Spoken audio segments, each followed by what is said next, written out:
Last night I made a video about the cost breakdown of excavators, and today I want to add some details about the fees you actually pay when buying one. So one of my clients who I was helping inspect an excavator told me the dealer charged him $1,000 as a cleaning fee. Basically that covered disassembly and packing. I didn't tell him the full truth because it might have affected the deal or his mood. I also didn't want to make the dealer look bad. This was a normal transaction, and both sides had already agreed. Money that's already spent is a sunk cost. We shouldn't dwell on it. So I just replied with a little haha.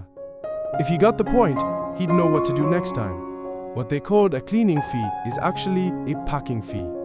Shipping companies don't load the machine into containers themselves. That work is done by the dealer or by hired labor. For example, packing an SY75C costs around 1,300 RMB, which is about $180. My quote for the excavator was exactly $1,000 higher than what he paid. So I told him, actually, they just split my price into two parts. One of them was the packing fee. Altogether, it's about the same as my quote.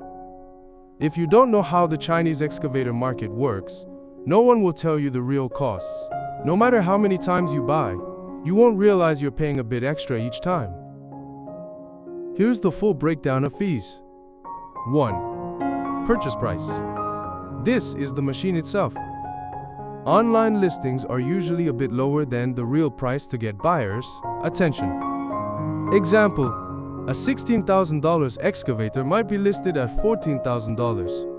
Lower prices get more inquiries. 2. Packing fee. Includes disassembly, packing, cleaning, and lifting costs. Calculated based on the machine size.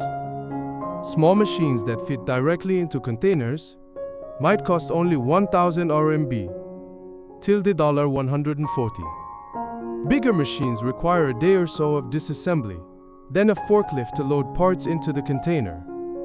Even bigger machines might need a crane. Total usually doesn't exceed $1, 200. 3. Logistics fee. Covers ocean freight, port fees, telex release, customs clearance, and insurance. Generally transparent, calculated based on machine weight and distance. 4. Customs clearance fee. Includes customs broker fees, import taxes, inspection, warehouse fees, port charges, telex release, and sometimes special permits. A good company can handle logistics and customs clearance and give you a total price. Definitely worth it. Any issues at customs can cost extra. 5. Unloading fee. You can unload yourself or hire people. Cost depends on local labor rates. 6. Assembly fee. If the excavator was disassembled for shipping, you pay for assembly at your location.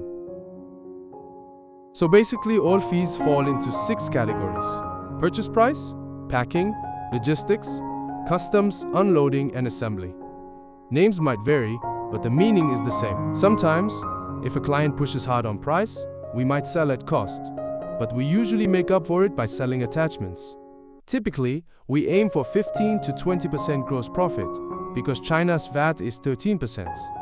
Selling below that wouldn't be sustainable. Occasionally, local governments add extra fees that you can't avoid. Low quotes are often about long-term cooperation, where we can sell more attachments, spare parts, or consumables later, so everyone benefits in the long run. In the earlier example, the dealer probably made 25 to 30% profit. That's normal and doesn't really affect the buyer. That's why I stayed quiet. Every company has employees to pay and business to grow. I can't lure clients with low prices at the expense of someone else's survival. Most people in China's used excavator market come from Hefei, Anhui province. It's a beautiful region with a rich history. People from Anhui are very united and dominate the market. You'll see them everywhere. But this also means that personal networks influence the market more than open competition, which sometimes bends the normal rules. Through this channel, I want to gradually reveal these hidden rules so buyers around the world understand the reality and maybe even help change it. I believe in the power of truth. Thanks for watching. I'm Mike Fua.